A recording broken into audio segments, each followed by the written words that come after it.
Having companies to simply just acquire customers and don't care about how happy they are is not an option anymore. With the Net Promoter Score, you can ask customers what are the chances for them to recommend your business to a colleague or friend. But after that, let's say from 0 to 10, the chances, let's say someone says 4. So what made you give us this rating today? And that's the treasure there.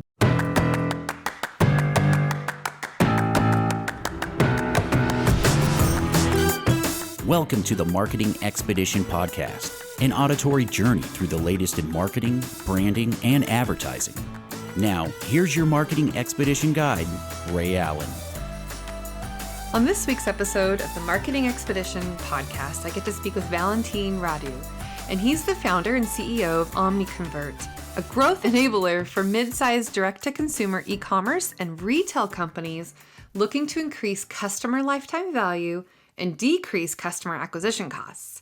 He's a prolific speaker and a CVO, or customer value optimization evangelist, across various stages.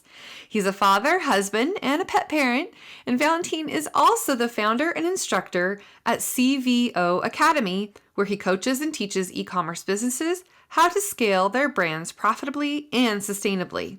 We're going to talk all about e-commerce and how to increase retention rates and customer behavior analysis and improving the lifetime value and all the topics surrounding client retention or customer retention and e-commerce growth. But before we do that, it's now time for our Marketing Essentials moment. The basics continue to build your brand and your bottom line. Today's topic, I wanted to cover the process of working with a web designer. We are going through this now, and so I thought it would be a good opportunity for us to share what it's like working with us or any web designer that's out there. We have a team of people who do a number of different things when it's time to create a website. And when we're working with our clients, there's a bunch of things to consider before you even go down that path. We know that your website is basically your 24/7 brochure to be able to have sales online 24/7, and not just sales, but be information and giving value to your potential customers that you're going to have, right? Whether you're for-profit or nonprofit, your website really is your 24/7 brand that you need to have out there in the world. And you want to make sure that it's effective and that it accomplishes all of the goals and all the things that you want it to do. So when thinking about hiring a company to help you with your web design, or even if you're going to do this on your own, there's a lot of website builder tools out there that you can use to do some of these things on your own. But when you work with a designer, there's some things that you really want to consider in being able to select the right partner to work with, and thinking about how you're going to work with them, and do you trust them, and have they done work before, and what kind of work have they done before, and are you in alignment with the people that you want to hire to help you build the site. So I want to share ways that you can have an enjoyable experience working with your web programmers, your designers, whatever you want to call them, right? The developers, the end users are what we want to think about. And we know that at least half the people out there want to look at a website design and they want to go through your website to see what they're about to buy or who they're going to buy from. And so having that professional website will help you build credibility and trust in your business. So we know that you may want to seek professional help in building your website. And whether you use Peppershock to do that or not, the company that we have, or others out there, it doesn't necessarily matter. These will be some good tips for you to consider as you think about the website and what you have online representing your brand.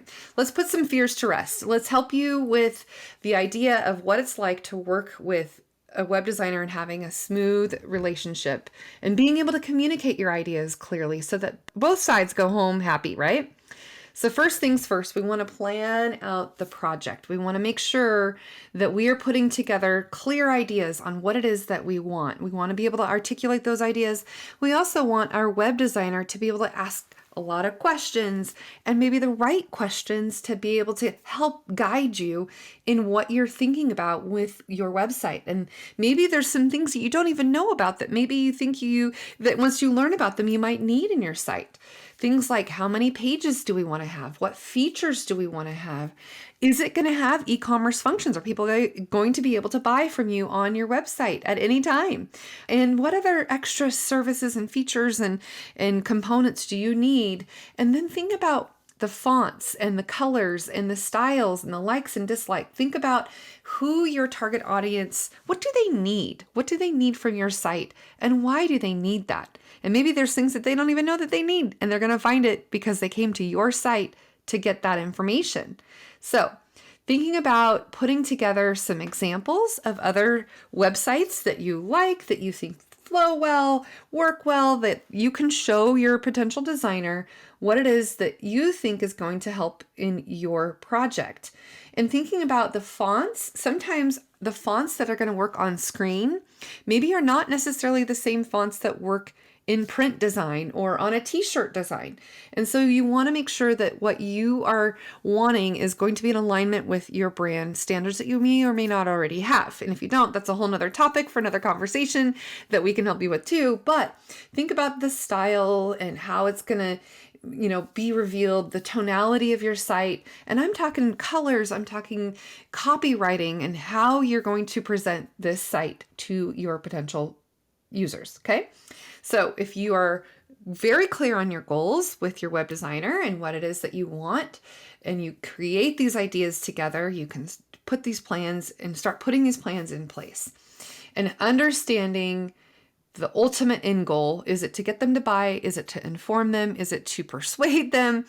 Are there going to be landing pages that you're going to specifically direct people to? How many pages are you going to want to have? And thinking about all the things, right? And it's not just about finding the cheapest web designer that you can find, right? Because we want to find people with experience. We want to have maybe some testimonials from other people that they've worked with before. We have our portfolio on our website to showcase all of the designs that we've done previously. And we have our, reviews and ratings and rankings. And those are important because you want to make sure that you're going to somebody that you can trust, that will be able to get the job done. And of course, we want those reviews and testimonials front and center because we want to make sure that people feel comfortable in trusting us to help them with their website, to solve that problem that they may have, right? Thinking about it like you're choosing a partner, because you're going to spend some time with these people to help you build this site over a period of time. And of course, talking about timeline is also important, and thinking about when it's going to be completed and having deadlines and some milestones along the way, and thinking about what kind of contract you're going to put in place with your web designer and how it's going to happen. And of course, if you can all get on the same page, it really just protects both sides to have that all in writing, and making sure that the timelines, the milestones, the deadlines, the expectations, the project goals and outcomes are what you both want it to be. Okay. And is this going to be a one-off project? Are you going to work with people like us on an ongoing basis to help you continue to maintain and continue the search engine optimization? Is it going to be a long-term project and commitment, or are you just going to be a one and done and that's it? And now you're going to take over and maintain and manage and create all the updates that continuously need to happen to keep your website fresh and, being able to have it searched by all of the robots out there, the search bots out there, to keep your site indexed for good search engine optimization. And now we're even talking about voice search optimization. And of course, we want to talk about how it's going to be responsive design for a mobile device or any device, a smart TV device, right? We want to have it optimized for any kind of device that's out there. And we put that in our planning. So we have our project objectives, we have our budget calculations, and as much work up front that you can do will help alleviate any unknowns or maybe some discoveries that are going to happen along the way, right? Having a contingency for things that you uncover and discover along the way. Maybe there's a certain new tool that comes out that we don't even just know about yet that would be amazing for your site, right? So there's going to be a contingency that we want to make sure that we can tap into if we really feel like we need that additional, feature or whatever the case might be. Maybe there's pricing that goes up in some of the tools that we use. I don't know. Sometimes having that contingency really helps. And then of course the project timeline, who's going to be responsible for what? The division of duties. Are you going to maintain and continue to do the copywriting yourself, or are you going to hire the copywriting and have the team put it together for you? What about the photography? Or is there going to be video involved on your website? All of these things matter because we want to make sure that the site loads quickly and is user-friendly, and all of those little details that kind of all add up. So think about as much as you can up front. So that way, when there are some unknowns that come up, a change order can be anticipated. Of course, that happens. But if we can get as much detail as possible up front, then we're doing all of the interested parties a favor. And then, of course, outlining what we're going to be doing specifically. And then thinking about the ownership of the content that's created. Now, if a client comes to us and brings us images that are owned by somebody else, we need to make sure that it's either licensed, or we have permission to use them, or we give credit where credit is due when we need to. Or is it copywritten material that we cannot use? Think about that. We don't want you in trouble. We don't want to get in trouble using images that we're not allowed to use, and we end up with a cease and desist letter, and then you have to pay for royalties, right? So we want to make sure that everything that we're doing is legitimate, and we're doing licensed or royalty-free imagery, or we're taking photography that will help connect your audience with you and your brand and your people that work with you or for you, right? Be clear, be prepared, and of course, communication and collaboration is key about making sure that those ideas are brought to fruition and that your audience is able to understand the user experience, how to navigate, what kind of features are there. So think about all of these wonderful things. You've got this plan in place. You're thinking about all the different elements and components that go into a website design project. Then you're going to be a lot more successful, especially if you can trust your designer to really take all of that information that they've gathered from you and all that you've supplied to them, that now you can let them take the reins. The designer is going to take the reins. The project manager is going to make things all happen between all the parts and pieces coming together. And ideally, you're going to have this wonderful website, and it's going to be a smooth process that you're going to go through, and all of the intricacies are all put together with the web design, the marketing, how you're going to get people there, how you're going to get traffic to your site, the user design, and more. And we want quality results for our clients, right? We want you to feel like what you've done and what you've paid for and the time you've invested in working with the designer is all for good reason. Because again, our website is our 24/7 way for our potential client to communicate with us. Sometimes people in different time zones, they might be looking at your site, and even if it's not our daytime, it could be their daytime. So you want to be able to make sure that your site is constantly flowing and going, and is not on downtime because it's got too large of images and it won't pull up because it's just not optimized correctly, or whatever the case might be. The other thing, while we're going through the process, it's really important when the designer needs some feedback or information from you, you've got to be responsive, because that can delay things, right? They can't get past a certain, approval along the way if you're holding up, your end of the bargain, and you got to just, be able to pull your weight in this and make sure that you provide all the resources, the images, the branding items that's needed for this, the brand standards, all the things. And so you do need to dedicate some time and effort to being able to review the iterations that are created and the copywriting and images, all the things, right? And you need to be able to sign off on those in a timely manner. That's so important, to be timely in responding to your designer, because those timelines are not going to be met if you don't take part and respond to what's going on, right? So being responsive and finding ways that you can communicate, whether it's email, text messages, WhatsApp, or any of those things, chat, however you're going to communicate, make sure that you are able to communicate clearly and in a timely fashion. And then, of course, fuel that feedback. Make sure that you are giving good feedback on what it is that you like, dislike, what your target audience is going to like or dislike, right? We've done this upfront work. Now we need to make sure that the feedback is constructive, that it's positive feedback and constructive feedback. Making sure that you're telling the designer that they're on the right track, that they're doing things the way you want them to be done. And if not, you've got to speak up early on in the process, because if they get down a whole path and we go down the whole way and we've done this and we've now set up everything and now it's something that you don't want or don't like, we may have to backtrack and it can delay the outcome of the whole entire process, right? And of course, here's something that is going to be the instinct that you want to do. You want to share the mock-ups. You want to share everything that we've been doing along the way. And, they haven't really been, other people have not been a part of the process. They weren't there, part of the planning. They don't know exactly what we're wanting to accomplish or trying to accomplish. So sometimes they can give you feedback that may not always serve our purpose in what we're trying to accomplish with the end result. So try to avoid sharing the designs or the mock-ups with a whole bunch of other people, because now what you're going to get is a whole bunch of other people's opinion, and that can delay things because now you've got all these other people trying to weigh in, and it may not be quite ready for the whole wide world to see it yet because we're not there yet. Maybe it's just a component of what we want you to specifically focus on. And so remember, when the designer is asking you, I want you to focus on this component, not that component. And if you get hung up on that other component, maybe it's going to delay us because now you're hung up on something that we didn't want you to be hung up on yet, right? So just consider not necessarily showing the parts and pieces to the world when it's not in the full context and they haven't been a part of the whole process, right? It can really slow things down if that happens.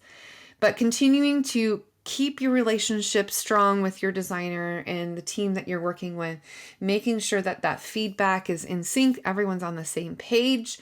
Relationships are great to continue on long term because you're going to want to have your team, if you decide to go beyond just the initial launch of the site, but now there's going to be maintaining and updating and keeping everything current and all of the plugins current and everything that you're using for your site. We want to make sure that that relationship stays strong and that you have open and honest communication when it's needed, and timely. Again, timely. Being clear and giving those feedback, making sure that you're going back to the goals of what we originally started with and staying on that path so that we can see it through to the end, and making sure that we're on track and we've done all of the things that we've laid out in the plan to do, right? So those are key tips, right, for working with a web design company and being able to get your website done in a timely manner and not being bottlenecked because we're just waiting on some feedback. All of those things we need to consider, and building that up for good search engine optimization and best practices and ways that we can use the site to your advantage in many, many ways. So hopefully you found some tips here, and we will now get into our interview and learn even more about optimization and client value and all of the things about acquiring customers. This dovetails quite nicely. So hopefully this will help you in your marketing journey. And now let's get to it.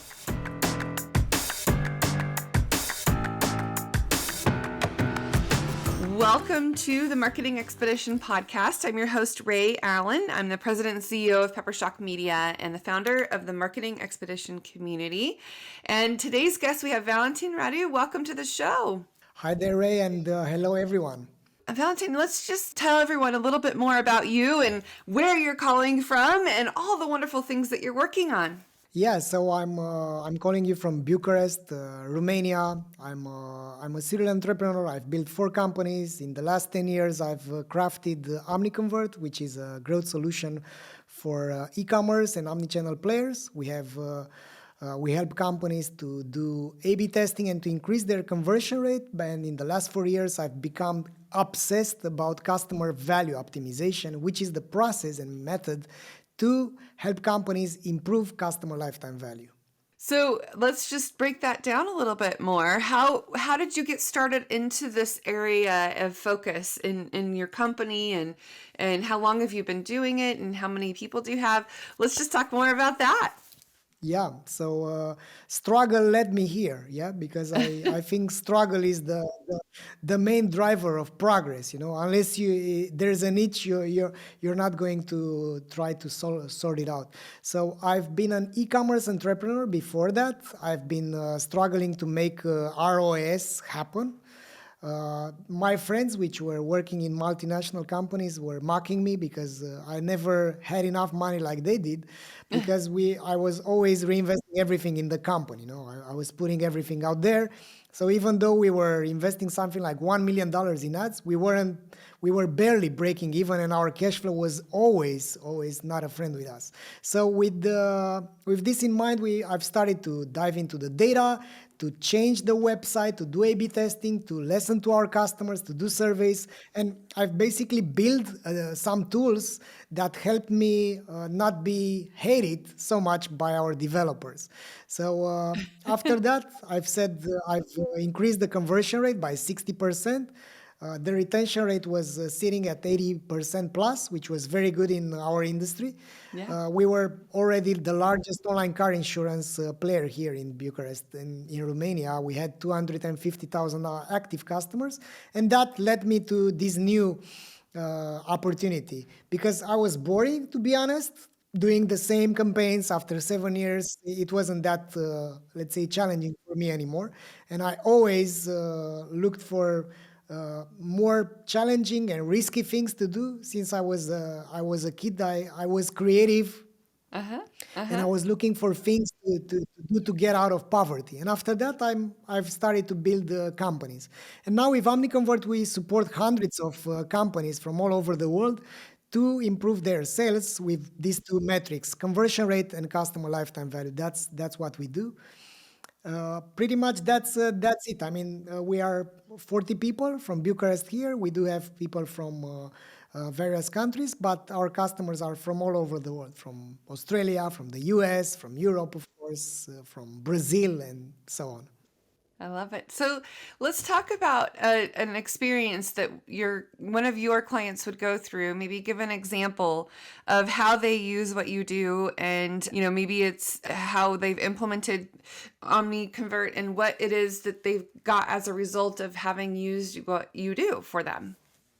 Yeah, so mainly our solutions are helping them to do conversion rate optimizations. For this, it's pretty straightforward. So they use our survey part of the Explore solution that we have. They find out what's going on in the heads of their customers, or they come up with hypotheses, and then they test out. We had numerous case studies on the website, from Avon Cosmetics to Decathlon to whatever. All sorts of companies are using our A/B testing solution to test different landing pages, different user journeys, so that they improve the conversion rate and their revenue per visitor. Because at the end of the day, that's even more important than the conversion rate.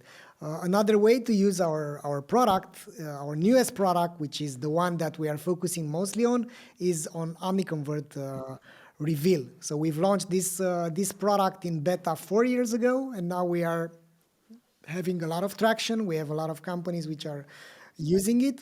Usually, how it works with them, they use our solution to understand their customers and to have a lot of aha moments by saying, "Oh, I haven't knew that, I don't know, 8% of our customers generate 60% of our margin. So how come is this possible? Because we have 200,000 customers."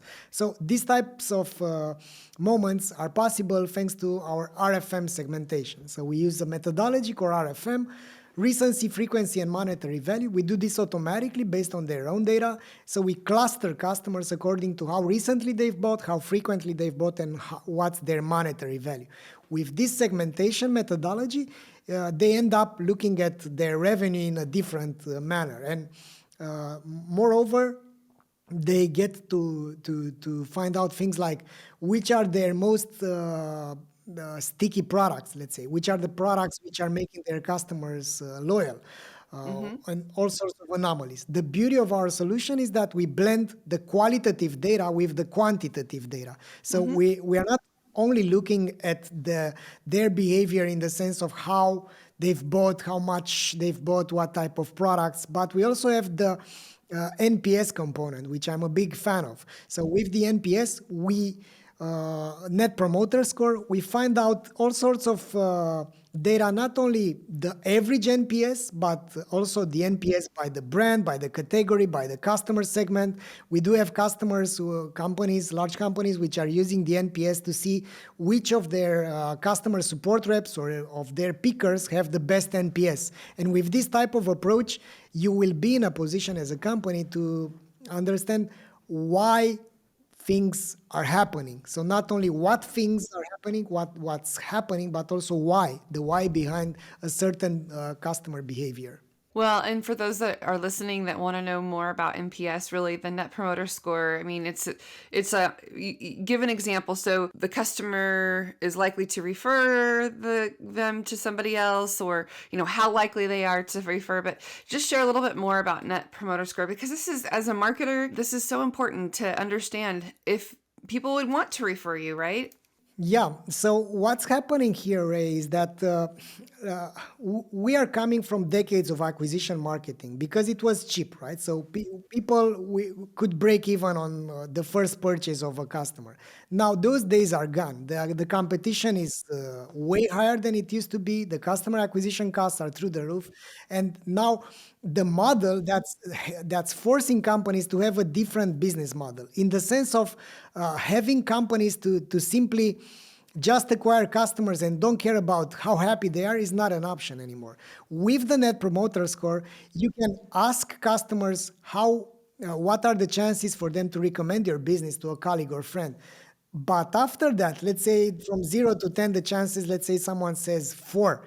So what made you give us this rating today? And that's the treasure there, because you hear firsthand feedback from customers that are, let's say, honest with the mess that you've done, right? So this customer feedback loop should be activated by all the companies out there, because it's, again, too expensive to acquire customers that never come back. And by having this constant feedback loop, you will be in a position to do your job way better as a marketer.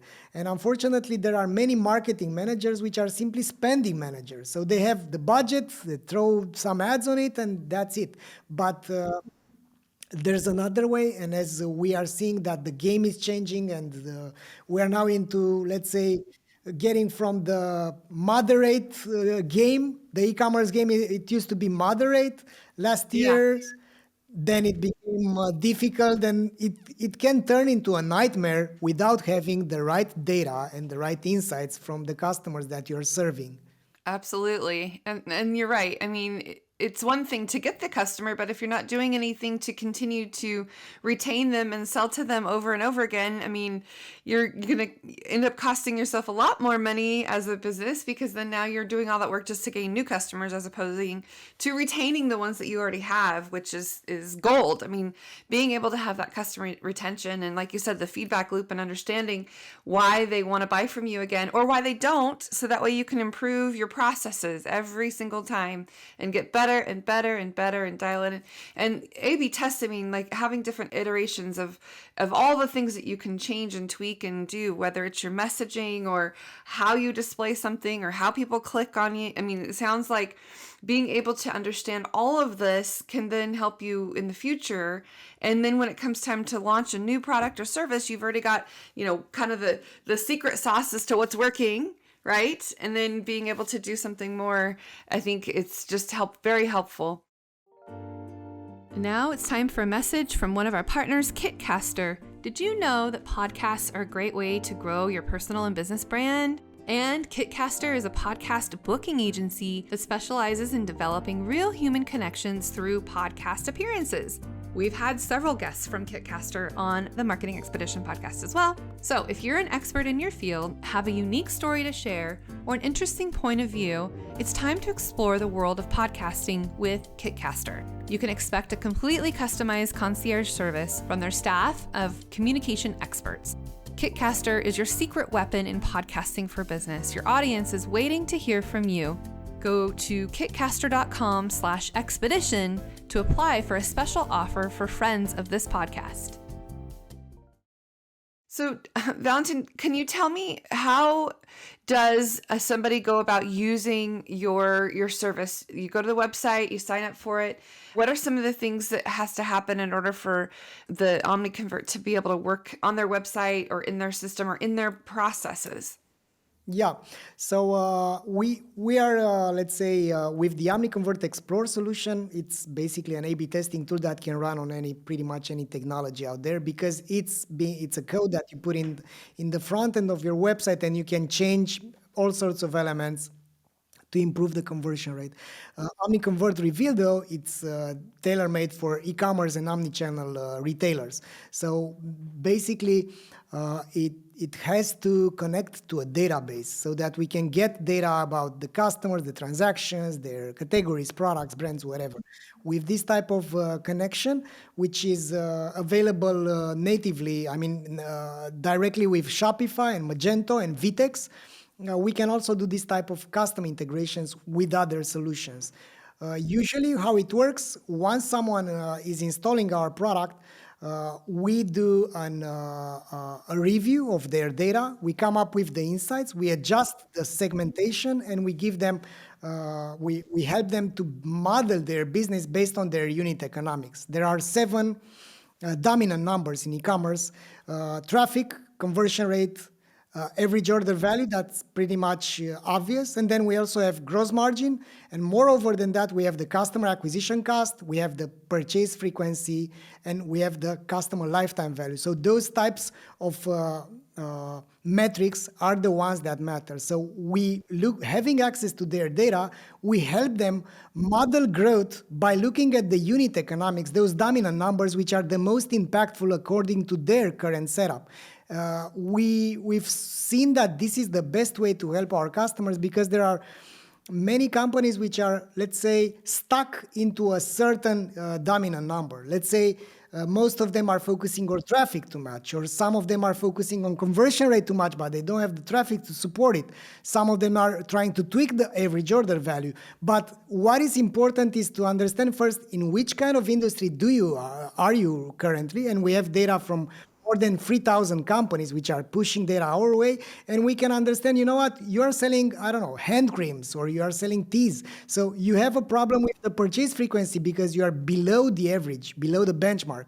And knowing these type of things allows them to focus on the right dominant numbers. Then if they want to use our own services, if they are big enough, we have a team of experts which are providing this type of managed services for them. But usually how it goes, they either go to learn from our CVO Academy, because we've built a program to train them into how to use this methodology and the technology itself, or we put them in contact with our partner agencies. We have 11 agencies at this moment throughout the world which are using our solution, and they are being trained, and we've supported them in order to understand what they should be doing in order to help companies grow.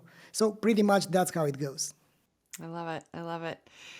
And I would imagine your own customer retention rate and people, once they sign up for your dashboard and getting all of the things all set up, I mean, it seems like they would want to stay with you forever and ever. That's our plan. Yeah, that's why we're working tirelessly in the last 10 years. Yeah. You've done well. So tell me just the range of cost in maybe US dollars. What is something like your dashboard costs for people to install and implement into their whole system? Yeah. So basically we have these 2 products, Omniconvert Explore and Reveal. Explore starts as low as $299 a month, where Omniconvert Reveal is starts from $3,000 a year, depending on how big is the company. For companies which have which are generating less than 1 million euro in annual turnover, the solution is free. So basically we have this community edition, and we are trying to support other entrepreneurs like I've been, right? So we want to pay it forward. Nice. That's wonderful. So what's next? What's your plan? What's the future of your industry? What is it that you want to accomplish moving forward? Yeah, so I have a dream, Ray. My dream is to Yeah, my dream is to empower companies to become customer centric and be profitable by starting to care about their customers. So I'm passionate about customer value optimization or CVO.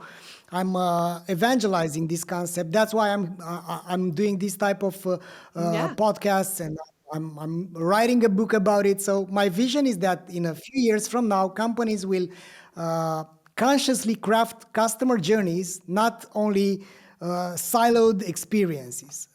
I think that is going to become the norm, the standard in the industry, to have companies which are aware about the entire customer journey. It's mapped correctly, and we don't see this type of Frankenstein customer experiences where if you are buying on a channel, you get another treatment.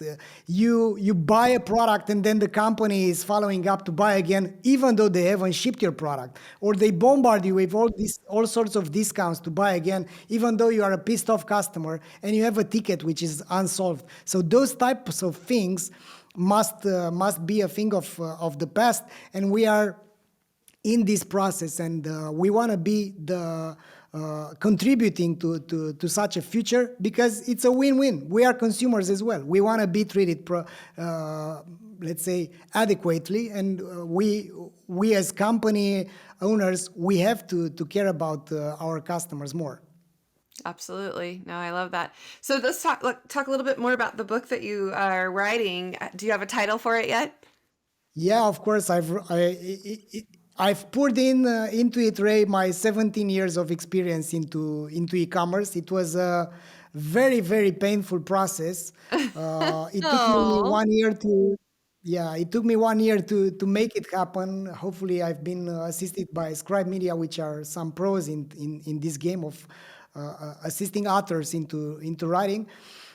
So the book is called The CLV Revolution, and it's about this methodology about customer value optimization. It's basically like a manual. You get this book and you get all the steps that you must go through in order to grow your e-commerce or omni-channel retailer. We are covering the how to do customer research, how to segment your customers, if you are a direct to consumer, how to do jobs to be done interviews so that you can find out the why behind a certain behavior, because many creative marketers are throwing spaghetti on the wall and see what sticks, but you must first know the actual reason. What's the emotion that triggered the heck yeah, I'm gonna change my whatever phone, or I'm buying new earphones, or whatever products that you're selling. You must know what's causing customers to behave in the way that you want them to behave in order to persuade the next ones to buy. So I'm talking about these jobs to be done because I had the opportunity to work with Bob Mesta, which is the pioneer, one of the pioneers of the jobs to be done methodology, and he is also an instructor in the CVO Academy. And then I also talk about initiatives, and I come up with all sorts of examples from real customers, like how a weighted blanket company called Hush Blankets, how we helped them with the jobs to be done methodology to understand what they are actually buying. They thought that they are selling the cuddling effect, but they were actually selling a solution for people which suffered from insomnia and couldn't get pills because they would be getting knocked out. So we come up with a lot of case studies from real life, because I'm a practitioner, right? So I'm talking about my own experience because I'm there in the trenches. Even now, I'm helping directly to companies because I want to be there. I want to understand how to actually help companies, because otherwise we would be just let's say technology provider. But it's not about selling a technology. It's about selling an actual solution that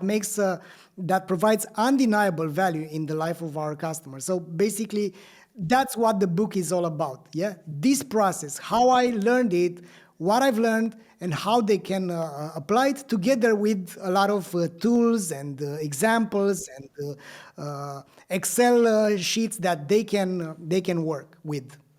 Yeah. Well, I'm going to look forward to getting a copy of that book for sure.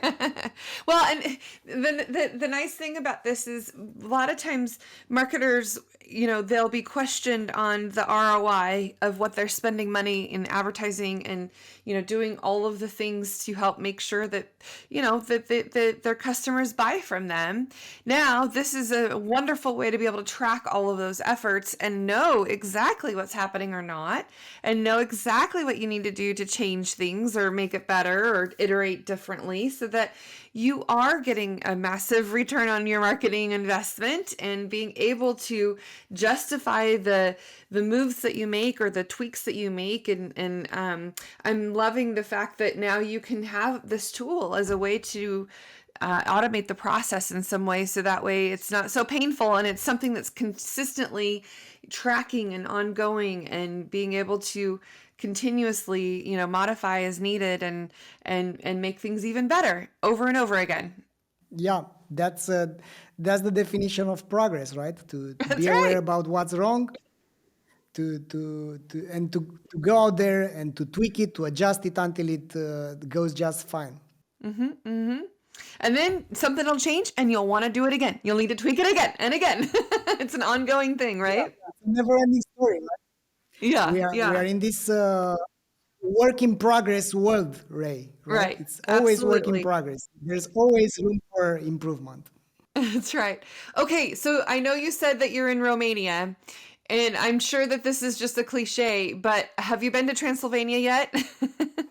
Yeah, I've spent many vacations over there in Transylvania, and it's a great place because they still have these small villages, where you can go and it's like you're getting the time machine. So you can see people crafting and sculpting their own gateways to their houses. You can see all of those traditions which are still vivid out there, and everyone they dress in their traditional clothes and they go every Sunday to the church. It's like going to I don't know, National Geographic Channel and immersing there into their traditions. So you mentioned Frankenstein earlier, but what about Dracula? Is that is something that it was of interest to you when you went there?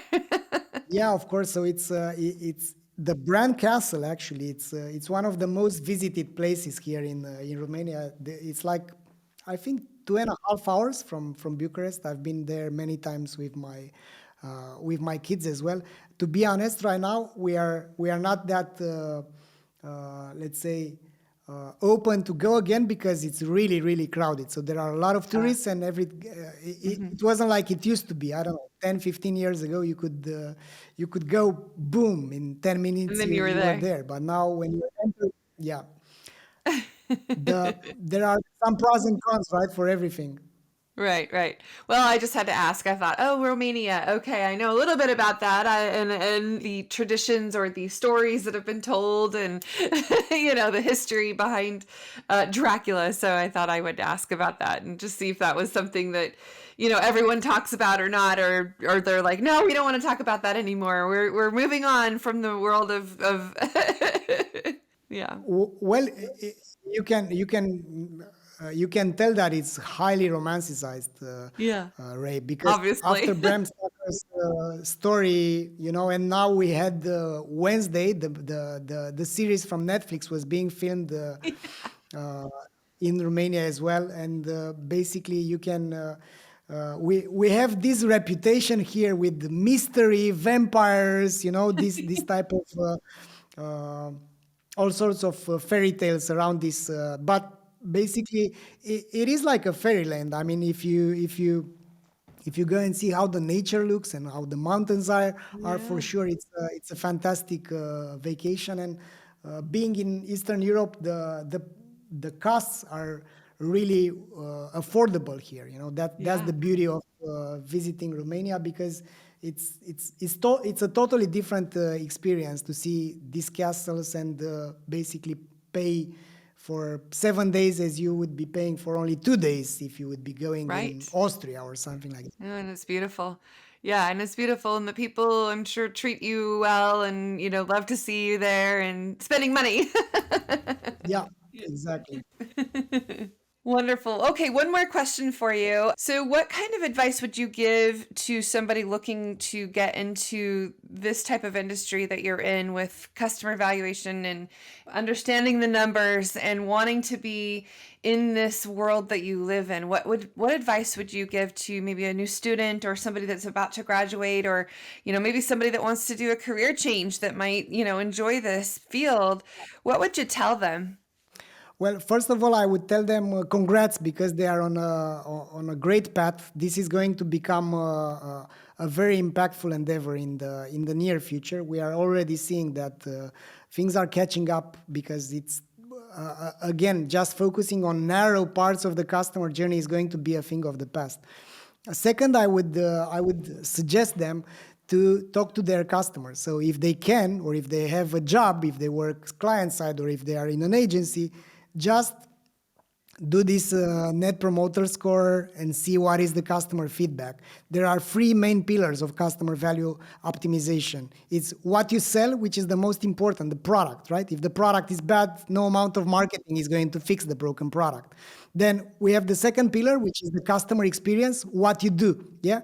And the third one is the marketing. It's what you say. So basically, it's what you sell, what you do, what you say. These are the pillars of customer value optimization. And of course, I would be suggesting them to get our free courses in the CVO Academy. Read my book if it's out there, The CLV Revolution, and get in touch with me. Follow me on LinkedIn if they want. I'm very active on LinkedIn, and I always give away shortcuts from my own experience. No, I'm definitely going to go look and check that out. Well, thank you so much for joining me today and sharing your world of knowledge that I'm sure we could talk about this all day if we wanted to, but I think there's definitely some value here in understanding all of the parts and pieces and components that it takes to value your customers. Ultimately, that's what we're doing. We want to value the customers that we have ongoing long term. And thank you so much. Thank you as well, Ray, and thanks everyone for listening to this episode. Oh, and by the way, how can they reach out to you or get in touch with you? What's your website? It's on Omniconvert.com or CVOacademy.com, and Valentin Radu on LinkedIn, you can get a hold of me. Excellent. And for those of you listening, the best thing that you can do for Valentin and I is to give us a review, share this episode with those you know who need to hear it, and join us again next week. And until next time, everybody, enjoy your marketing journey. Thanks for listening to the Marketing Expedition podcast. Want to continue the journey? Don't miss out on new episodes. Subscribe on iTunes, Spotify, Amazon Music, or wherever you get your podcasts.